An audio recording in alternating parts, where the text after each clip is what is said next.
Hey there, and welcome to Studio Viti. Glad to have you guys here. So today we're gonna go check out that epic drama, Slumdog Millionaire. Spoilers ahead. We start off our movie with a guy who clearly doesn't understand the risk of secondhand smoke. Some words pop up. It's Mumbai, 2006. Jamal Malik is apparently only one question away from winning 20 million rupees. Apparently that's not even the most important question. It seems that everyone wants to know how he did it. Dang, that's rude. Did he cheat? Is he lucky, or is he really a genius? Or is it written? Whatever that means. Well, I guess we're gonna find out. Jamal's the kind of young man that seems like he's in way over his head. He's waiting to go on the show. Q, who wants to be a millionaire music. Man, the kid keeps getting slapped around by the chimney smoker. Jamal's not having a great day. Everyone seems to want to bully him, including the host and crowd. Something tells me that Jamal isn't supposed to be there. They show us a glimpse of a pretty girl, must be his happy place. Cut again to the torture room. Our portly smoker has a boss that comes in. He's annoyed that he hasn't gotten any information out of Jamal. Boss man thinks that he's a cheater. Even the henchmen start to say that the kid really just knew the answers. A slumdog. This guy must think that only smart people can play this game. How judgmental of him. Better figure out how to prove it, kid. I doubt he thought he'd be tortured for being smart. Flashback to Jamal, his brother, and his friends playing a game and being chased by some enforcers for having some fun. They run through the streets and taunt the guys, only finding their mom, the ultimate enforcer. Time for school, kids. Jamal and his class read The Three Musketeers. Why does everyone want to hit children? We're with the older Jamal again, and he's still being interrogated for being a smarty pants. Boss man, the police inspector, plays the tape for him. Question number 1. Who was the star in the 1973 hit film Zanjeer? Cut back to young Jamal taking a kid-sized poop. I have a feeling we're going to be bouncing around a lot, so be ready. Rose. These toilets are worse than normal porta potties. At least you'd have good leg strength from squatting. They have to pay to poop? People start yelling about some guy named Amitabh. He must be famous. Salim gets mad at Jamal and locks him in the pooper. He could always drop down the hole if he really wanted to. Amitabh must be like the Indian Sylvester Stallone or something. Jamal decides it's worth it. Nah. Oh. It's definitely not worth it. Jamal soldiers his way through the crowd, smearing poop on everyone. No one wants to grab him, so he just walks right up to his hero and asks for his autograph. Jamal goes home and has a much-needed scrub down. His brother Salim is a little jerk and also jealous, so he sells Jamal's autograph for a good price. Jump back to the older Jamal answering the question on the show. Yeah, even he knew it was Amitabh. Maybe don't insult the chubby cop that tried to drown you. They have an interesting way of dealing with suspects in India. The two cops question him for needing to ask the audience on his second question. What happened? Your accomplice nip out for a piss? Nope, just wanted to use a lifeline. Next question. Religion. Flashback again to Jamal's childhood. Playing in the water as adults wash their clothes. Everything seems fine. But suddenly there's a crowd of people running across the train tracks. Clearly they're not friendly. Religion. Jamal and Salim run after they see their mother being attacked. Run, boys. Apparently not even the guards are concerned that they're setting people on fire. Or Jamal. He says the answer and wins himself 16,000 rupees. The host tells him that he might as well just call it quits because he won't get another question right. Man, everyone's picking on our boy Jamal. The boys manage to escape and sleep in a train car. There's a little girl in the rain and Jamal decides to help her. At least he's willing to be a friend, unlike everyone else. Older Jamal on stage again, ready for the fourth question. It's about a famous poem.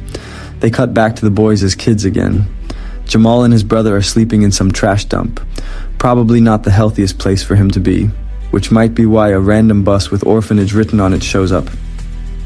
I'm not sure if I trust these guys yet, but at least they had some soda and hopefully shelter. The brothers and Latika leave to head to the orphanage. Seems like a nice place. Got a lot of other children and food. This guy's giving me weird vibes. Salim's feistiness earns him some recognition by the guys who run that orphanage. Shockingly, Salim takes this as his duty, to be a bully to all the other kids and boss him around. Even threatens to hurt babies? Jeez. Well, he'll make a decent crime lord one day if he keeps it up. Latika and Jamal decide to exact some revenge by putting really hot peppers on Salim's nether bits while he slept. Salim enjoys getting to work with the older guys. but realizes quickly it's not what he's expecting. That's when they drug the poor boy with chloroform and burn his freaking eyes out. Why? Not sure. Salim doesn't handle it well. They tell him that in order for him to not be a slumdog and to be a man, he has to follow what they say. He does as he's told and brings his brother. Jamal sings and Salim says screw it and throws the chloroform, telling him to run. Latika was watching and ran too, but when they managed to hop on a train, Salim didn't pull her up. He's only there to look out for his brother apparently. Salim tells Jamal that he was about to have his eyes carved out by a spoon. He may be a little selfish, but at least he wasn't going to let his brother get mutilated. It was the same song that the Orphanage goons made them sing. Older Jamal is in the police station and tells the inspector his childhood story. Jamal and Salim riding the roof of a train like some badasses. They earn some money hustling balloons or something and find some food to eat. The whole time Jamal can't help but think about Latika. The two keep up their hustle and train hop until... wait, they've suddenly aged several years. Less convenient. Now they're both teens and have managed to make it to the Taj Mahal. Salim and Jamal decide to take their con artist work there, where they were able to steal a few pairs of shoes and even obtain money for a fake tour Jamal gave a German couple. At this point he's just trolling. More shoe stealing. These boys are professionals at this point. The other orphans and the brothers are running some kind of elaborate scheme to rob more tourists. He plays off the nice Americans and their guilt and squeezes some extra money out of them for getting kicked around. Hey, at least he got something for that black eye. Jamal and the other orphans find an opportunity to pilfer more money from tourists when they find an opera performing not far away. The singing seems to bring back memories again. And then we find Jamal on TV again. The next question is, which man is on the $100 American bill? The host likes talking crap about Jamal's job, so he shuts him up with the correct answer. The inspector seems like he's not entertained by Jamal and his sass. The boys decide to head back to their old stomping grounds. Jamal's asking around about Latika, but no one seems to know her. Salim is mad at Jamal for bringing them back there when they were doing just fine where they were. Jamal finds a boy singing on the streets for money. He's about his age and remembers him from the orphanage. He gives the boy a $100 American bill. If Latika is alive, she is. And I guess they call her Cherry now. Jamal and Salim roam the streets with ladies, food, and children everywhere. They're looking for Latika, and it appears that she's grown up some. They bust in, and she recognizes them right away. But before any of them could run, the men from the dreaded orphanage show up. It looks like they own Latika. And she's some kind of expensive prize that he's gonna get a lot of money for one day. He thinks he can intimidate the brothers, but Salim has a different idea. I'm gonna be honest. I hope he shoots him. My wish comes true. Latika and the boys run, seeing their opportunity now that Salim is a murderer. The kids celebrate with a sleepover at some abandoned hotel. But Salim decides to go on a walk through the city. He's made some friends being the killer, or Mama, and it's also given him a bit of an ego. Salim shows up back at the hotel and essentially tells Latika that she owes him, and makes Jamal leave the room. Not without a fight either. Damn dude, you're gonna be a predator and threaten to kill your brother? We jump back again to older Jamal in the police station. The inspector's henchman teases that Latika was some bee of the slums. I'd say that guy deserves a few punches for the waterboarding anyway. Jamal says that he never saw him again after that day. The inspector asks him why he would tell him about a murder to avoid fraud, and Jamal basically says that he's just an honest guy. Yeah, some people have integrity, unlike most of the people in this movie. Now Jamal tells us the story of how he got on the show, flashback to his job as a tea runner, basically a coffee boy, and he somehow knows more about the current pop culture than the people working for the magazine. Someone asks him to take their seat on a call line while he goes to watch. Who wants to be a millionaire? Jamal decides to use it as an opportunity to look up Latika. 26,000 results. Let's try that again. Maybe Salim. 15 results is better. Third time's a charm. And he finds him. It's almost like Salim forgot about the terrible things he had done the last time he had saw his brother. Jamal gets the next question correct. He meets with Salim on top of some weird building, looking like an Indian Bruno Mars. Damn right, he deserved that punch. Nothing more brotherly than trying to steal the other one's girlfriend, right? I will never forgive you. Salim tells Jamal about how he works for the slumlord Javed. He says that he wants his brother to go back to his place and wait for him. Apparently he cares about being a good big brother. Does he go with the answer that Prem gave him in the bathroom? Or does he go with the other answer? Can he trust this man? Prem looks pretty pissed. Good thing Jamal didn't trust this guy. It's the last question. But the show must end for the night. The host was obviously up to something and escorts Jamal to his weird police kidnappers. Prem tells another guy that he thinks Jamal's a cheat. Rich. Coming from the guy who tried to cheat by giving the contestant the wrong answer. Everyone's a hypocrite. The inspector gives Jamal the benefit of the doubt. He finally tells the cop why he was on the show. He was hoping that she'd be watching. Turns out she was.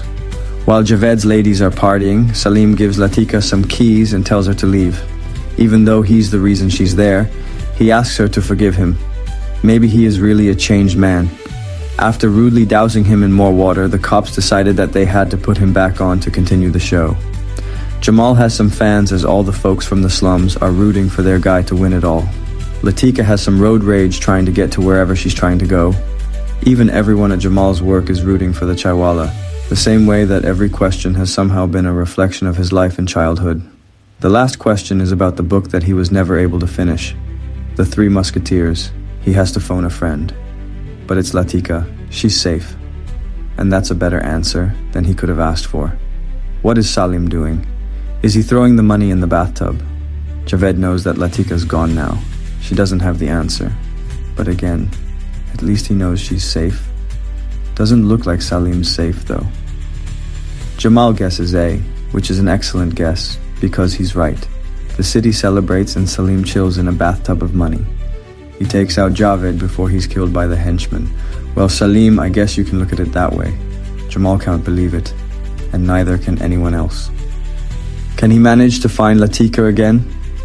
He's a millionaire now, but he's looking unhappy. He's waiting for her, as we should have known. His life and memories flash dramatically as he remembers all of his hard times. But it all boiled down to this moment, where he finally gets to be happy. Good on Jamal. He gets the girl and the money in the end. Who would have thought that a guy from the streets could finally make it into something? And he didn't have to kill anyone to do it either. And that wraps it up, guys. Thanks for chilling with us on the drama Slumdog Millionaire. Produced by Celador Films, Film 4, and Fox Searchlight Pictures in 2008. Movie starred actors Dev Patel, Frida Pinto, and Irfan Khan. So, where do you think that Latika and Jamal went after everything was over? You think they stayed in India? Drop a like if you felt it and subscribe if you're not already with us. We'd love to have you. As always, till next time.